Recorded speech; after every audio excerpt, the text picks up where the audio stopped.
아유 정말 가운데 자리 봐요. 진짜 어렵다. 난 해봤지. 나 인편에서 해봤지.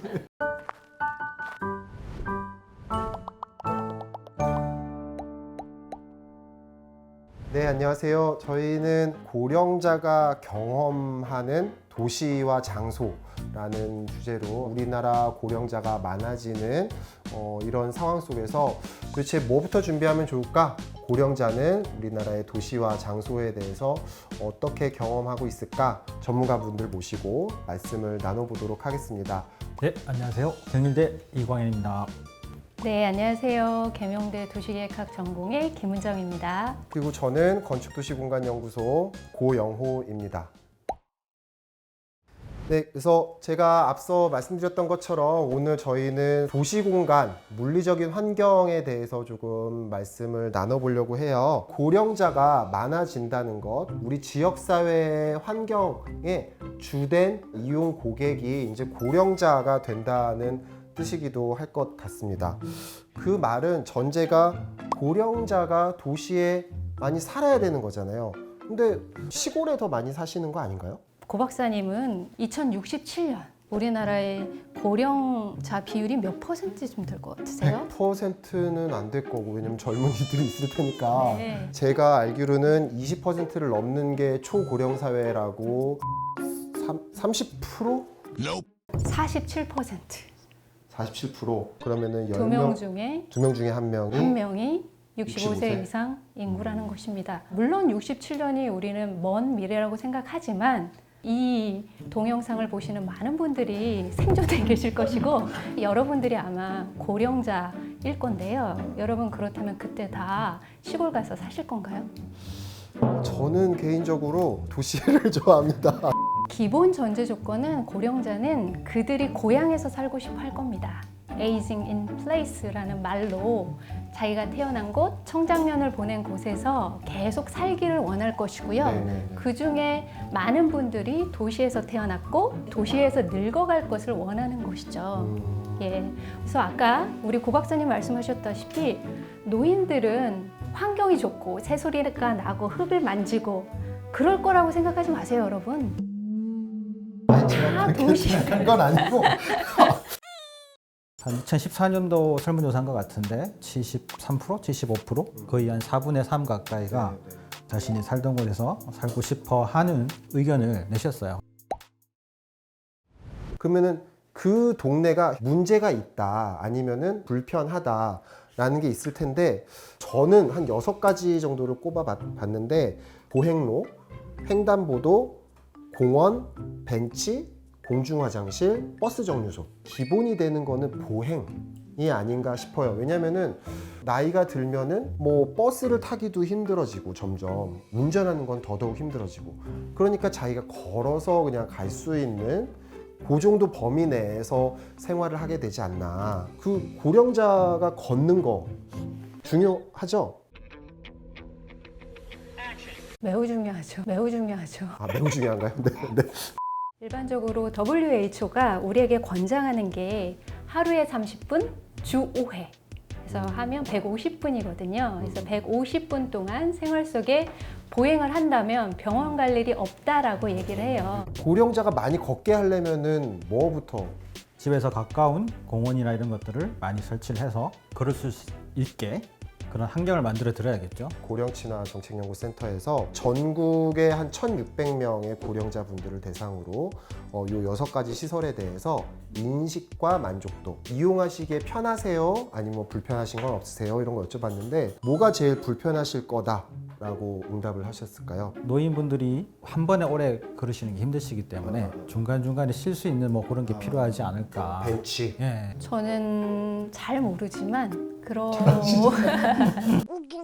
횡단보도 건너는 것. 횡단보도 건너는 거. 굉장히 안전하고의 문제가 있어서 맞습니다. 사실 설문조사에서 조금 재밌게 나왔던 거는 보행로가 넓게 돼 있어도 불법 간판이라든지 뭐 아예 보행로에다가 차를 올려서 주차하시는 분들도 계시잖아요. 이제 그런 분들 때문에 보행로가 조성돼 있어봐야 고령자분들 입장에서는 좁아지니까 위험하다고 생각해서 오히려 차도로 내려오시는데 그러다가 오히려 더 사고가 날 수도 있다. 그런 이제 조사 결과도 나왔고 횡단보도 관련해서는 건너는 갈 수 있는데 여유롭게 건너가거나 충분하다고 느끼진 않는 거죠. 의외의 결과가 나왔던 게 벤치 걷다가 내가 중간에 힘들면 잠깐 앉아 쉬어야 되는데 앉아 쉴 만한 벤치를 쉽게 찾을 수도 없거니와 찾아서 쉰다 해도 그 벤치가 제대로 조성이 안 돼 있다는 거죠. 아, 이런 거는 우리가 조금 그분들에게 여쭤보니까 알겠더라. WHO에서도 사실 고령 친화 도시 조성을 위해서 노력을 하고 있잖아요. 그 영역별로 그 구성이 되어 있는데 설명 부탁드려도 될까요? 보고서에 보면은 예쁜 그림으로 해가지고 나와 있는데 그 중에 제가 주목한 것은 크게 세 가지였습니다. 도시와 정주, 그 다음에 주거 환경, 그 다음에 교통 환경. 이 세 가지 꼭지가 물리적인 우리 환경과 굉장히 연결되어 있는 요소였더라고요. 반드시 이 세 가지를 꼭 고려한 어떤 디자인, 그 다음에 계획 이런 것들이 있어야만 한다라는 것들입니다. 시설들이 잘 갖춰져 있는 데가 뉴욕이 아닐까 싶어요. 2000년 초창기 때 에이징 임프루먼트 디스트릭트라고 해가지고 고령자들과 함께 생활할 수 있는 시범지구를 조성해서 고령자를 위해서 바꿔줬던 게 벤치, 그리고 그다음에 버스 정류소, 그런 것들이 조금 뉴욕의 주요 사례가 아닌가 싶습니다. 고령 친화 도시가 되기 위해서 고령 친화도 진단은 누가 해야 되는 건가요? 누군가는 해야겠죠.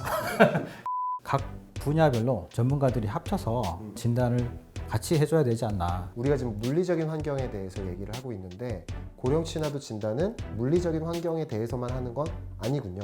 그렇죠. 복지라든지 보건학 분야도 보건학. 있을 거고요. 의학에서도 그렇죠. 같이 하셔야 분야도 되고. 있고 다양한 분야에서 고령 친화에 대한 진단을 할 수 있는 그런 아이템들이 있다고 생각이 듭니다. 근데 제가 알기로는 WHO에서 고령 친화도 진단을 위한 뭐 체크리스트랄까 이런 걸 제시하고 있는 걸로 아는데 너무 추상적이던데요. 공기가 깨끗한지를 확인한다.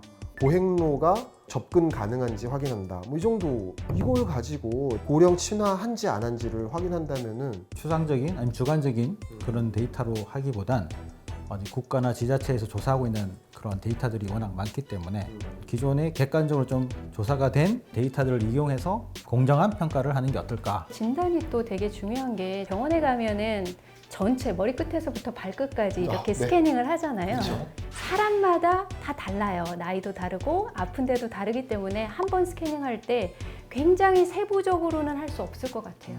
WHO가 도시를 진단할 때 아주 세부적으로 정말 숫자 토시 하나까지 얘기할 수는 없을 것 같고 도시마다 다르니까 상황이 다르니까 그거에 대해서 전체적으로 스캐닝을 하고 문제가 있으면 치과에 가보십시오. 그다음에 안과에 가보십시오. 세부적인 것은 그 다음에 해야 되기 때문에 저는 각각의 도시에게 주는 게 맞지 않느냐 이렇게 생각을 합니다. 그 고령 친화도 진단이 이제 가치가 있고 의미가 있는 게 지역사회, 동네마다 똑같은 잣대를 가지고 봤을 때 어디가 더 시급한지를 알 수 있어서 거기에 먼저 좀 더 힘을 실을 수 있는 근거를 제시하고 가이드의 역할을 하지 않나. 그 미국에도 고령 사회 대응을 위해서 노력하는 기관들이 있잖아요. 뭐 AARP라든지 미국 은퇴자 연합 이렇게 있는데 미국 은퇴자 연합의 그 리버빌리티 인덱스 저도 제 연구할 때 네네. 참고를 좀 했던 건데 매년 그 업데이트해서 AARP 리버빌리티 인덱스는 이제 고령층을 위한 얼마나 이 동네가 살기 좋은가 그렇죠. 이런 것들을 얘기하는데 사실은 전 연령층을 대상으로 해서 이 동네가 얼마나 보행 친화적인가를 스코어링하는 워크 스코어라는 이런 인덱스가 있고요. 이게 교수님 북유럽, 너무 굴리면은 못 알아듣겠어요. 네, 네. 북미에서는 굉장히 많이 퍼져 있어가지고 우리 부동산 가면은 이렇게 하잖아요. 방 3개에 화장실 하나, 그쵸. 보증금 얼마에 그쵸. 월세 얼마. 네네네. 근데 그 동네 가면은 이제 우리 동네의 보행 그 수준은 99점입니다. 이렇게 많이들 얘기하고 있어서 이 보행 지수하고 지금 말씀하시는 이 AARP 리버빌리티 인덱스하고 연결해서 우리가 또 새로운 인덱스를 마련한다면 그게 굉장히 이슈화가 될 것 같고 재미있을 것 같아요. 2067년에 지금 예측상으로는 2명 중에 1명이 고령자라면서요. 그런 의미에서 본다면은 이 고령 친화 도시라는 게 선택이 아니라 우리가 받아들이고 가야 하는 방향이 아닌가. 고령자만을 배려해서 우리가 지금 이렇게 노력을 하고 있는 게 아니다. 고령자와 함께 행복하게 생활하는 우리가 도시 환경을 만들고자 한다는 것은 결국에는 나를 위한 거고 내 아이들을 위한 거고 우리 모두를 위한 것이 고령자를 위한 생활 환경에 또 다른 역할을 할 수 있다.